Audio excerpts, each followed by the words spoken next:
بسم اللہ الرحمن الرحیم۔ السلام علیکم ورحمۃ اللہ وبرکاتہ۔ بسم اللہ الرحمن الرحیم۔ الحمد للہ رب العالمین والصلاة والسلام علی رسولہ الامین وعلی آلہ وصحبہ اجمعین ومن تبعہم بإحسان الی یوم الدین، اما بعد۔ فعن ابی سعید الخدری رضی اللہ تعالی عنہ ان رسول اللہ صلی اللہ علیہ وسلم قال: والذی نفسی بیدہ لا تقوم الساعة حتى تكلم السباع الانس وحتى تكلم الرجل عذبة صوته وشراك نعله وتخبره فخذه بما احدث اهله بعده، رواہ الامام الترمذی فی سننہ۔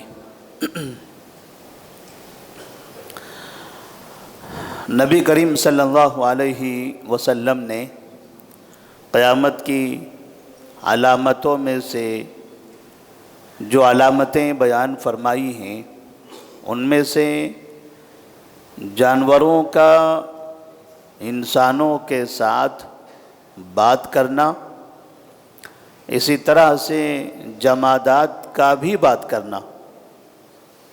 نبی کریم صلی اللہ علیہ وسلم نے اس حدیث میں جو میں نے ابھی ذکر کی ہے اس کی طرف اشارہ فرمایا ہے، جس میں ہمارے لیے ایک پیغام یہ ہے کہ دنیا میں انسان جو اعمال کر رہا ہے، انسان کے ہاتھ، اس کے پیر، اس کے جسم کے اعضاء کل قیامت میں اللہ تبارک و تعالیٰ کے سامنے بول پڑیں گے۔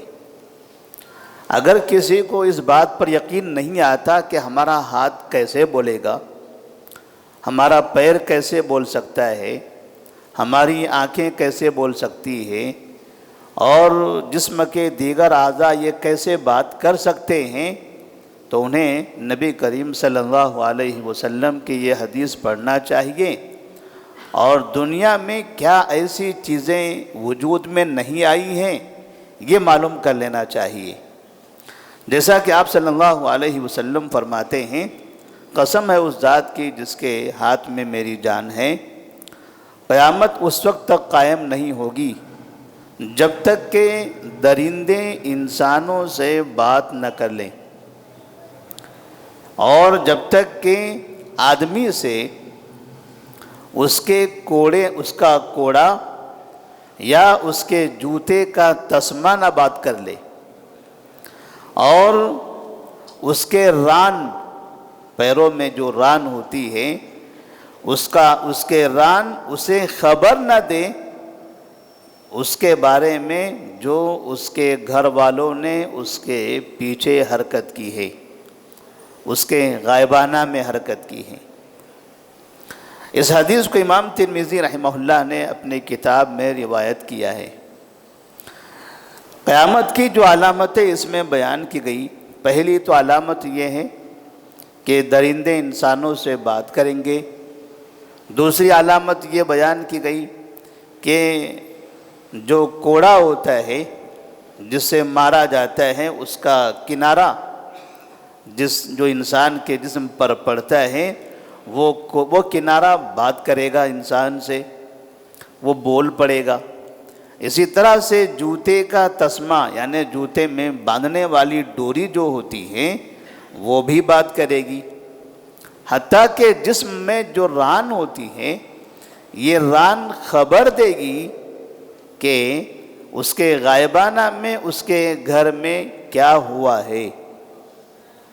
تو اس سلسلے میں ہمارے پاس دو واقعات ہیں درندوں کے سلسلے میں، کہ درندے کیسے بات کرتے ہیں، کیا اس طرح کا کوئی واقعہ دنیا میں پیش آیا ہے؟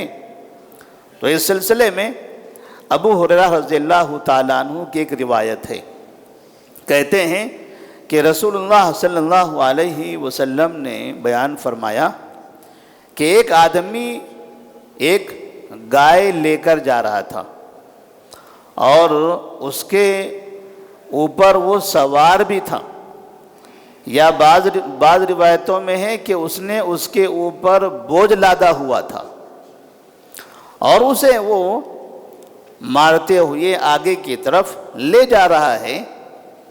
تو گائے نے پلٹ کر اس سے کہا انی لم اخلق لہذا، میں اس کام کے لیے پیدا نہیں کی گئی، جو کام تم مجھ سے لے رہے ہو میرا یہ کام نہیں ہے، تم مجھ پر سوار ہو، بوجھ لادے ہوئے ہو، مارے جا رہے ہو اور آگے کی طرف لے جانا چاہتے ہو، میں اس کام کے لیے پیدا نہیں ہوئی، انی لم اخلق لہذا ولکنی خلقت للحرث، بلکہ میں کھیتیوں کے لیے پیدا کی گئی ہوں کہ کھیتی میں آپ ہل جوتو۔ فقال الناس، نبی کریم صلی اللہ علیہ وسلم نے جب یہ واقعہ سنایا صحابہ رضی اللہ تعالیٰ عنہم کے سامنے، تو صحابہ رضی اللہ تعالیٰ عنہم کہنے سبحان اللہ، تعجب سے کہنے لگے سبحان اللہ، ابقرۃ تتکلم، کیا گائے بھی بات کرتی ہے؟ گائے کو بھی زبان ہے، وہ بھی ایسا کہتی ہے؟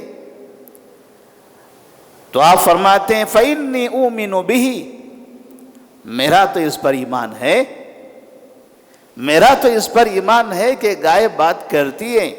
اور یہ جو واقعہ ہے نبی صلی اللہ علیہ وسلم نے سنایا، وہ حقیقی واقعہ تھا، ایک شخص کی زندگی میں ایسا واقعہ پیش آیا تھا کہ گائے نے اس سے کہہ دیا تھا۔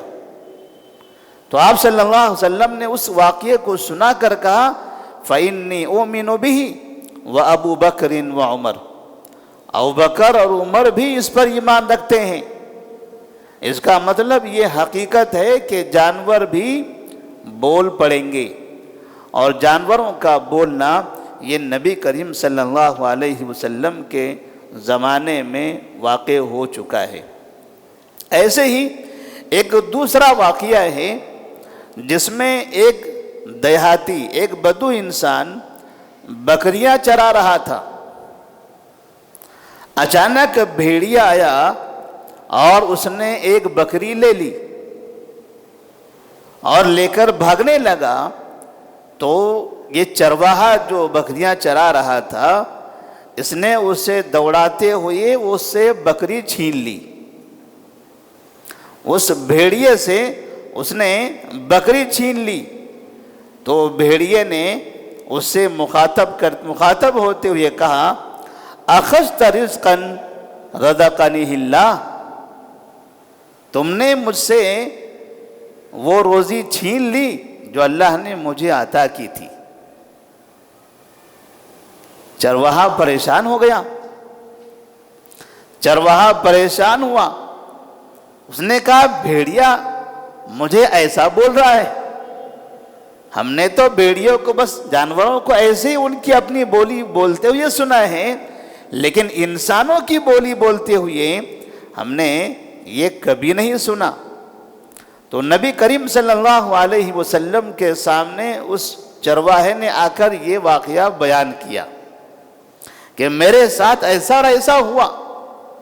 تو آپ صلی اللہ علیہ وسلم فرماتے ہیں صدق، آیات تکون قبل الساعۃ والذی نفسی بیدہ لا تقوم الساعۃ حتی یخرج احدکم من اہلہ فیخبرہ نعلہ او صوتہ او عصاہ بما احدث اہلہ بعدہ۔ نبی کریم صلی اللہ علیہ وسلم فرمایا کہ ہاں یہ بات بالکل صحیح ہے، یہ یقینی ہے، ایسا جانور بول سکتا ہے۔ اللہ تبارک و تعالیٰ نے جسے جب جو قدرت عطا کرنی ہے اس پر وہ قادر ہے، اس پر وہ قادر ہے۔ اور ساتھ میں اسے اس دیہاتی کو آپ نے یہ بتایا یہ تو جانور ہیں جن کے پاس زبان ہے، بھیڑیا تھا، بھیڑیا کے پاس زبان ہے، اس کے منہ سے آواز بھی نکلتی ہے، یہ تو ایک جاندار چیز ہے۔ لیکن میں آپ کو اس سے بڑی بات بتانا چاہتا ہوں۔ آپ نے فرمایا کہ حتی یخرج احدکم من اہلہ فیخبرہ نعلہ او صوتہ او عصاہ بما احدث اہلہ بعدہ، تم میں سے ایسا ہو سکتا ہے تم میں سے کوئی شخص گھر سے باہر جائے تو اس کا جوتا، اس کا کوڑا یا اس کی لاٹھی، یہ جو چیزیں ہیں جن کو ہم غیر جاندار سمجھتے ہیں، جن میں جان نہیں ہوتی ہے، یہ بھی بول پڑیں گے کہ تم جب باہر گئے تھے تمہارے غائبانہ میں گھر میں کیا ہوا تھا۔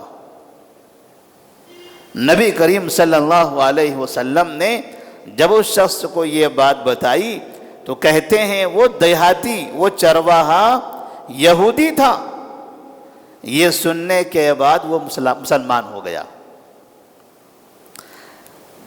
قیامت کی یہ علامتیں ہمیں یہ بتاتی ہیں کہ جب جانور بول سکتا ہے، اسی طرح سے جوتا بول سکتا ہے، ڈنڈا بول سکتا ہے، اور اسی طرح اور دیگر چیزیں انسان کے جسم کے اعضاء بول سکتے ہیں، تو اس کا مطلب یہ ہے کہ انسان کو یہ سمجھ لینا چاہیے کہ گناہ کرتے ہوئے آپ کس کس سے چھپاؤ گے۔